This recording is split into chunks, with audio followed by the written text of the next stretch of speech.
Bienvenue sur Leadershift, le podcast qui fait bouger votre leadership. Bonjour, c'est Vincent, bienvenue dans un nouvel épisode de Leadershift. Cette semaine, deuxième épisode d'une série de 4, consacré à gérer son temps en tant que leader. Pourquoi ce sujet ? Être plus productif, plus productive est nécessaire pour un leader à qui on demande de plus en plus de choses avec de moins en moins de ressources. C'est les gains de productivité que les économistes adorent citer dans leurs journaux et leurs interviews. Il faut bien la gagner quelque part, cette productivité. Eh bien, les leaders sont certains des moteurs qui permettent de gagner cette productivité. Alors, on peut commencer par fixer des objectifs, planifier, prioriser. Ça nous amène à un certain point, mais ça ne suffit pas. Souvent, quand on interroge les leaders, que d'ailleurs moi j'ai dans mes cours, les gens disent ça suffit pas. J'arrive quand même pas au niveau d'exigence. J'ai pas le temps d'avoir le temps ou de prendre le temps. Et donc l'article sur lequel je base cette série d'épisodes, qui est en citation dans les notes du podcast, cet article pose 4 piliers de la gestion de son temps en tant que leader. Épisode 136, dernier épisode, c'était la productivité durable. Cet épisode-ci, identification et réduction de la charge de travail fantôme. Semaine prochaine, gérer le temps plus efficacement dans 4 domaines de leadership. Et enfin, changement de comportement dans l'épisode 139. Alors, la semaine dernière, productivité durable, l'idée, c'est de faire les bonnes choses bien et en temps voulu, et de préserver et de restaurer les relations. L'idée principale de ce premier pilier, c'est que en tissant autour de moi un réseau de relations qui sont solides, ça me permet, grâce à la confiance développée, à la bonne communication, de gagner du temps, entre guillemets, à ne pas avoir à m'expliquer 40 fois, à refaire des réunions, etc. On verra que ça rentre dans la charge de travail fantôme aussi. Et de faire les bonnes choses bien et en temps voulu.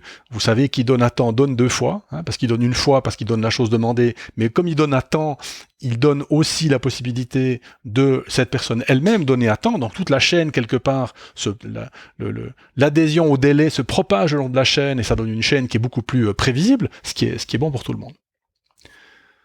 Alors, identification et réduction de la charge de travail fantôme. Alors, qu'est-ce que c'est cette charge de travail fantôme ?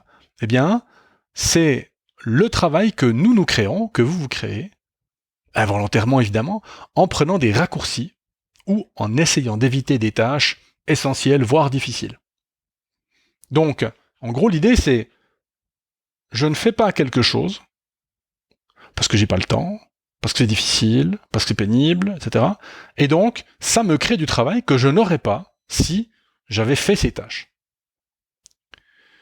Alors, qu'est-ce qui permet de réduire cette charge de travail fantôme ? Et vous allez retrouver de vieilles connaissances. La première, clarifier la mission, la vision et les valeurs.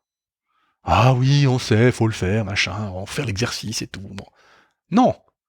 C'est que, même si vous êtes cynique, vous avez le droit de l'être, à propos des ambitions, des purposes, tous ces machins-là, que moi personnellement je trouve très utile, mais bon, même si vous êtes cynique, vous êtes d'accord que d'avoir une mission claire, une vision claire et des valeurs claires permet de mieux aligner les comportements, les objectifs, et donc de gagner en productivité. Donc, oui, ça peut faire un peu consultant qui vient vendre sa soupe, mais je prends souvent l'image de l'aimant et de la limaille de fer. Prenez la limaille de fer, vous mettez ça dans un bol, un espèce de récipient en plastique, vous secouez ça, la limaille, elle va partout. Sous l'effet de la secousse, Bon. Si vous mettez un aimant dessous, elle s'aligne sur les lignes du champ magnétique de l'aimant. Elle s'aligne. Et donc, ça va dans une direction. Et c'est la même chose avec les gens, c'est la même chose avec les personnes. Quand je ne sais pas trop quoi faire, quand je ne sais pas où donner de la tête, parce qu'il y a beaucoup de travail à faire, parce qu'il y a de la pression, je perds mon temps, je vais à gauche, à droite, et surtout, vu que je n'ai ni mission, ni vision, ni valeur, je ne sais pas quels sont les bons comportements, quelles sont les bonnes choses à faire. Donc, clarifier la mission, la vision, les valeurs, c'est utile pour diminuer la charge de travail fantôme. Deuxième manière de réduire la charge de travail fantôme. Clarifier et rationaliser les processus de prise de décision. Alors je vous rappelle, épisodes 54 et 95 qu'on a consacré à la prise de décision, il y a des techniques qui permettent de le faire. Parce que si on est toujours 8 à décider tout et n'importe quoi, c'est une énorme perte de travail, puisque imaginez, vous avez 5 départements avec 5 départements qui travaillent indépendamment sur une prise de décision et qu'ensuite la prise de décision est faite par une des 5 personnes, mais pas par les 4 autres, mais le travail que les 4 autres ont fait peut être complètement inutile. Alors que si, à la base, on sait que, très bien, il y aura une décision à prendre, la personne décisionnaire, c'est cette personne-ci. Les 2 personnes qui vont challenger la décision, c'est ces 2 personnes-ci. Les 3 personnes qu'on va utiliser comme experts pour nous informer sur les tenants et les aboutissants de la décision, ce sont ces 3-là.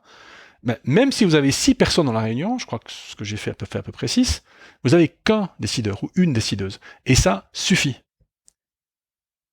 Ou alors on prend des décisions à la majorité, mais je veux dire, vous voyez, il faut clarifier ces processus de prise de décision. Et puis vous savez qu'en fonction des types de décisions, il y a des bons processus de prise de décision. Bref, ça se travaille. Et donc, en clarifiant et en rationalisant ces processus de prise de décision, évidemment, vous le voyez, on réduit la charge de travail fantôme. Troisième manière de réduire la charge de travail fantôme, prendre des décisions qui nécessitent un désinvestissement. Arrêter des choses. Arrêter des projets. Ok, on n'y arrive pas, on arrête le projet. Ok, ça fait 6 mois qu'on forme les gens à la gestion de projet, ça donne pas d'effets concrets, on arrête. Ça veut pas dire qu'on a perdu les 5, 10, 15, 20 000 francs qu'on a mis dans l'affaire. Ça veut dire qu'on va les investir dans autre chose les prochains, plutôt que de continuer parce qu'on a déjà investi. Quatrième manière de réduire la charge de travail fantôme. Identifier et prévenir les conflits. Ça paraît simple à dire, mais quand j'ai pas le temps de rencontrer mon équipe, quand j'ai pas le temps de faire un Teams parce qu'ils sont aux 4 coins de la Suisse, de la France, du Canada ou Dieu sait où, quand j'ai pas le temps de réfléchir à il y a quelque chose qui se passe pas bien dans mon équipe, qu'est-ce que je peux faire? Quand j'ai pas le temps de voir que le travail et la qualité de travail de mon équipe est en diminution, mais que je ne peux pas l'observer parce que je suis moi-même dans un maelstrom de tâches et d'activités, eh bien, ça prévient très moyennement les conflits, voire même pas du tout. Et même, vous le savez, c'est ancré avec les clients, avec d'autres équipes. Donc, identifier et prévenir les conflits, et donc, ou alors, à la limite, les résoudre dans des phases précoces, permet d'éviter de la charge de travail fantôme. Vous savez, quand vous avez quelqu'un qui part en burn-out, ou qui se met en maladie, parce qu'il y a un conflit avec son chef, calculez une fois le nombre d'heures par personne que ça prend. Vous verrez que finalement, l'entretien difficile d'une heure qu'il aurait fallu faire avec le manager en question, oui, alors c'est peut-être difficile en termes d'intensité, mais alors en termes de temps gagné, c'est un vrai gain. Cinquième manière de réduire la charge de travail fantôme, lancer des projets innovants. Faire de nouvelles choses. Lire un article et se dire, tiens, on va faire ça comme ça. Organiser des demi-journées au vert avec son équipe pour se mettre la tête au frais. Aller dans un salon professionnel, pour voir un petit peu ce qui se passe. Ah oui, ça sert à rien. Mais l'innovation, elle vient pas de n'importe où. L'innovation, elle vient parce qu'on donne aux gens l'opportunité de faire de l'innovation. Donc, si je ne fais pas d'innovation, qu'est-ce qui va se passer? Je vais être en décalage avec mon environnement. Je vais être en décalage avec ce que veulent mes clients. Donc ça va provoquer de la satisfaction client, ça va provoquer des problèmes de qualité, donc ça va provoquer du rework, ça va provoquer des crédits pour les clients qui ne seront pas contents.